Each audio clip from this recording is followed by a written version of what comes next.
finding people. It's crazy. It's really crazy. All right, hey guys, we're back. What's up, guys? All right, here for video number 2. Okay, in the beginning of this video, we're gonna touch on a few questions that we got from you guys after the first video, so that we can clear any questions you guys may have about the beginning of the process. You did ask how we went about selecting our donor. Since our children are mixed, they are not African American. We did go with a non-African American because my mother is Sicilian, which is a form of Italian, and my father is African American.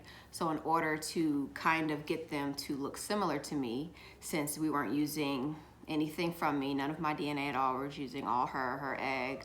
We just did, you know, regular InSem. We wanted them to look similar to both of us. So in order to do that, we did have to, you know, step outside of the African American race. So I don't know if this is something that all states require, but I know in when we went to our reproductive specialist, in order for us to even do the InSem, you have to do 1 session with a Infertility specialist. It was quick. It took all of, I think, 45 minutes maybe. We did it over the computer too. It was $150. And she's like, she just talked to us, especially since we have an older son, want to know how he felt about it, how it would affect him, all this stuff that you pretty much already know because we've already researched it. Someone did ask how our son felt about it. Ian is ecstatic. He loves his brother and sister. Yeah. He's obsessed with them. He comes down here and stares at them randomly all the time for no reason, and then just goes back upstairs. So he's pretty happy, and it's a pretty big enough gap to where they all get equal attention, so he doesn't feel, you know, left out or anything at all. And that's important, especially when you're pretty much building kids, because you're able to choose kind of sort of which one your kids look like. So you have to see how that kind of has a bearing on the older kid. Like, oh my gosh, my parents, you know, am I not good enough? My parents are literally building, you know, another kid, or they can replace me, etc. But as long as you know, include your son in it, make sure your kid is, you know, aware this is a family, etc. It'll be fine.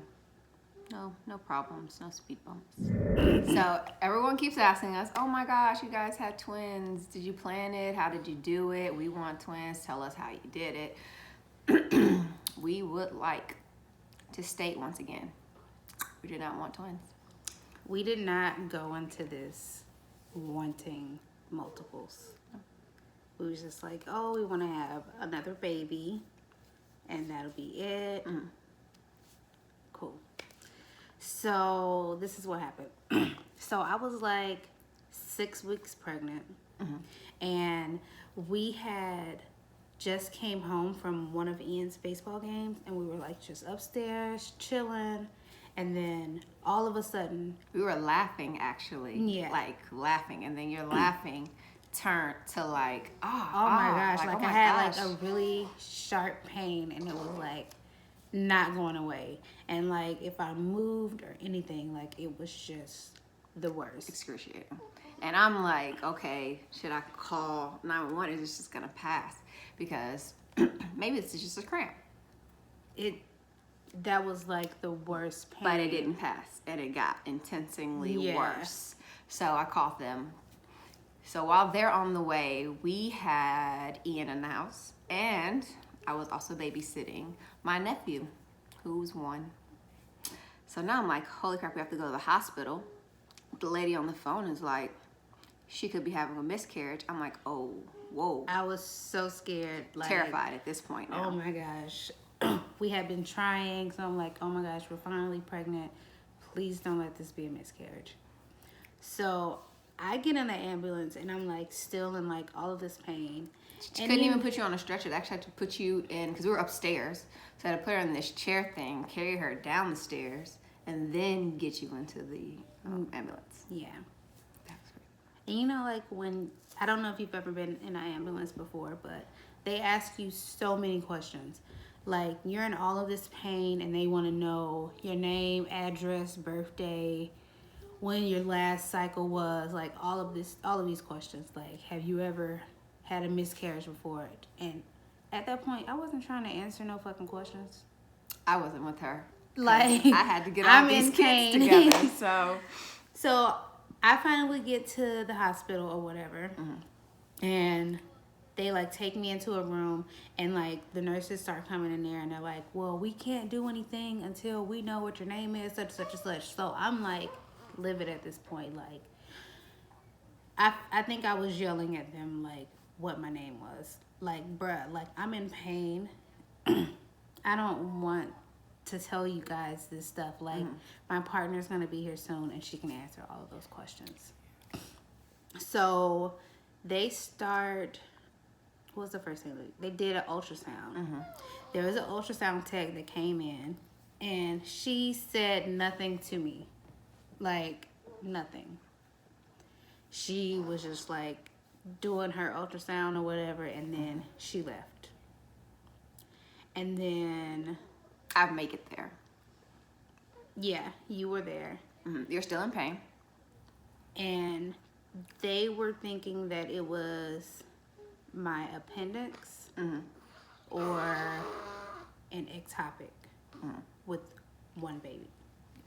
So one of the nurses came in, and you weren't in the room, but they had given me morphine. Yeah. And the nurse came in the room, and she's like, well, the twins are fine. And I didn't know if it was because I was like doped up on morphine. Like that didn't register to me at all. So once Clay came back in the room, I'm like, can you tell her what you just told me? And so she said the same thing. Like, yeah, she was like, yeah, your twins are fine, but we can't see what's going on because there's too much blood in her stomach. I'm like, we don't have twins. I was like, oh, you didn't know?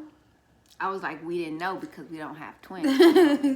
We only have one baby. She's like, no. She's like showing me the ultrasound with these two bubbles, and I'm like, what does that have to do? Yeah. With what we're talking about? They were like, okay, well, we're gonna admit you, and you're gonna have to stay overnight. My OB was on call at the hospital, so the next morning she ended up coming in. Like, I was still in pain because the morphine wasn't really working. Like, it just like knocked the edge off. And my doctor came in, and she's like feeling around like on my stomach, and she's like, well, I really do think that your appendix ruptured or whatever. So the only reason she thought this, and they were no longer thinking it was an ectopic, because it is so uncommon to be pregnant with twins and have an ectopic pregnancy at the same time. They had never heard of it. So they thought confirming that it was twins was knocking that off the table. So now they're no longer even looking for an ectopic. Now they're looking for an appendix. The people who are looking for an ectopic is another doctor, and she's not believing him. She's like, no, we're just gonna check just to satisfy him. We're like, okay, that's fine too, but it could be her appendix. We were leaning towards that and hoping towards that. After my doctor came in, she ordered for them to do a scan to see if it was my appendix. So they did the scan, couldn't really see anything because I was bleeding internally. So they did a rush operation. So they decided, okay, so after I did the scan, they're like, hey, can't see anything. In order for us to pinpoint what's going on, we're going to drain the blood that's in her abdomen. And then we'll be ready, pretty much they'll be on standby for if they need to perform surgery on her appendix and remove it, or if they need to perform an ectopic. Okay, so now it's emergency surgery time. So they take you into the prep room where they do the anesthesia, and they come in and they talk to you just a little bit about what's gonna happen and about how long it's gonna take. And it's nerve-wracking. I was scared as shit. Like, I went from knowing that I was pregnant to having twins to having surgery, like, or pretty much, possibly triplets, because an ectopic would mean a third pregnancy inside of her tubes.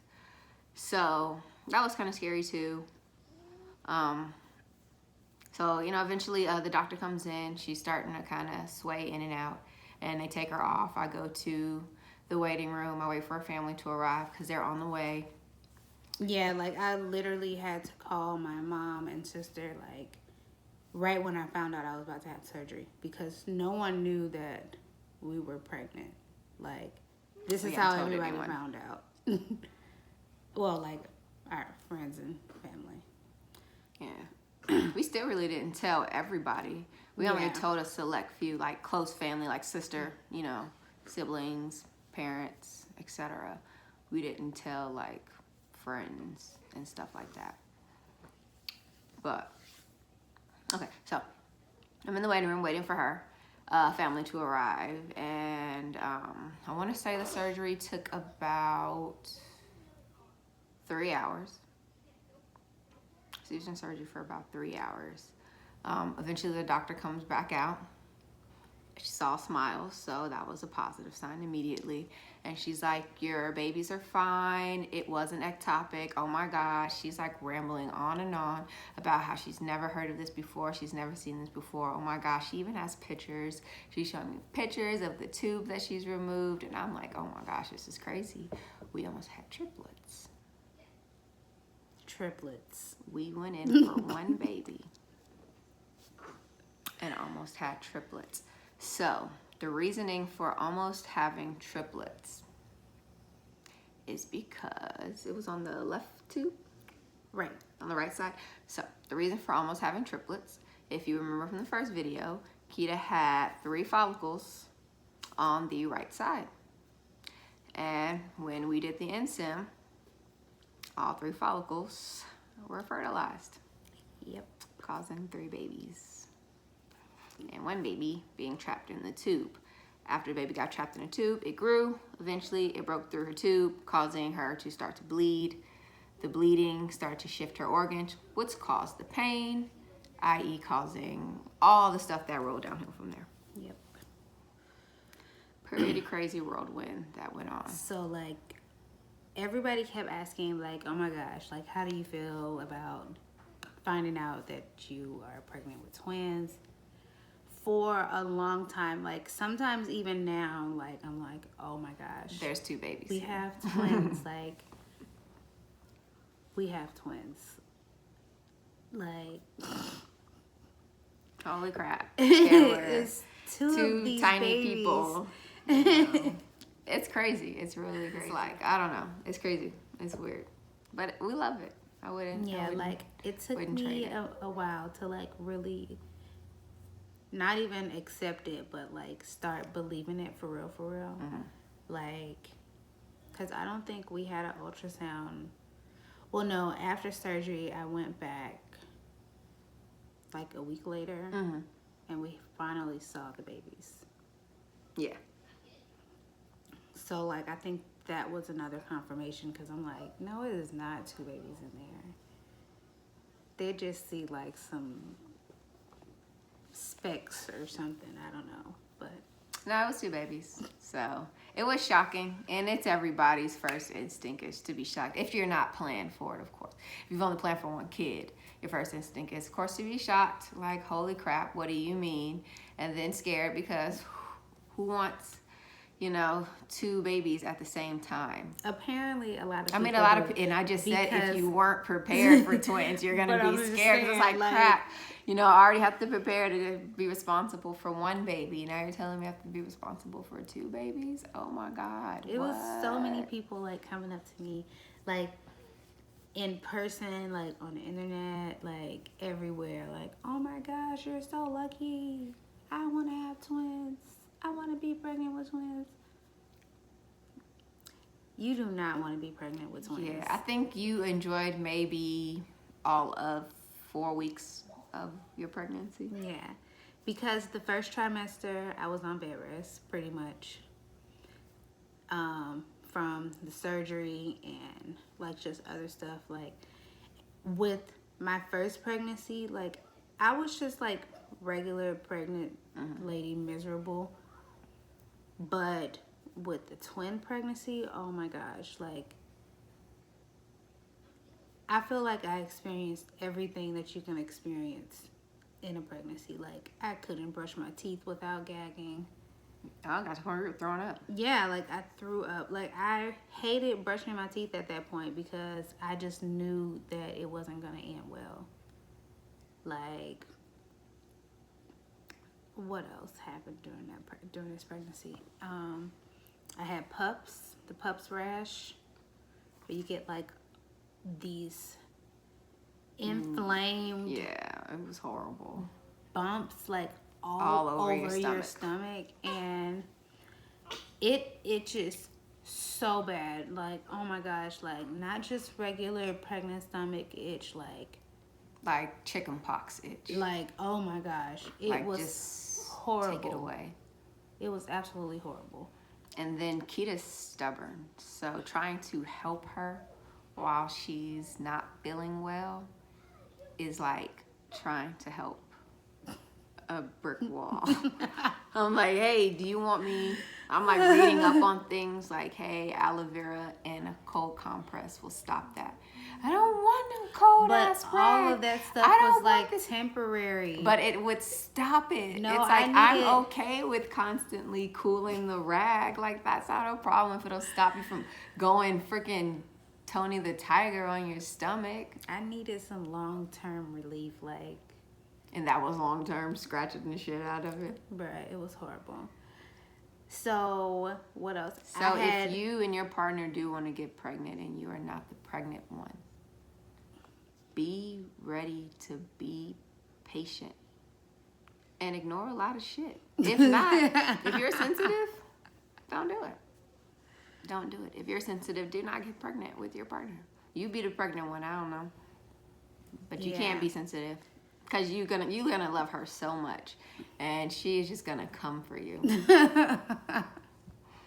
She is going to come for you like the playground bully. And you are the new kid. Because like you're going through so much stuff, like your body is changing, like your hormones are just like all over the place, like, and then you're having to deal with stuff like pups. Then I was diagnosed with gestational diabetes, so I end up having to prick myself 4 times a day. I end up having to give myself insulin twice a day. I was on this strict schedule. The last trimester, I was on bed rest. So like I literally stayed on this recliner. Like I couldn't go grocery shopping without feeling like I was about to pass out. Breathing. Like I would have to get her an electric cart. Like she's not walking. What's breathing with a twin pregnancy? Like, it's like someone sitting on your chest all the time, no matter what. You can't lay on your back. You can't really lay on. It's like no position is comfortable for you. End up having to buy an entire chair specifically for her and put it downstairs. So we just slept in the living room. We no longer went upstairs for like the last trimester. Yeah. Going upstairs wasn't an option. Actually, at one point, you couldn't even be out of bed up for more than 15 minutes at a time. An hour max per day, I was allowed to be up. Being pregnant with twins during the last trimester is like being 600 pounds. Like their restrictions, those are the restrictions you're gonna have. Yes. You can't bathe yourself. You can't move. Can't stand for long periods. Not even long periods of time, like 5 minutes, then it feels like I am passing out. Like legs hurt, hips hurt. Like, yeah, it was horrible. It was like 12 pounds of baby in there. But the beginning was cool. No, the middle was cool. The middle was cool. I got the most stuff done in January. Yeah, you did. Like that's when I had like a burst of energy. Like, I stopped having migraines every day because I literally had a migraine for the first 5.5 months. And Tylenol wasn't getting it. Tylenol with caffeine wasn't hitting it.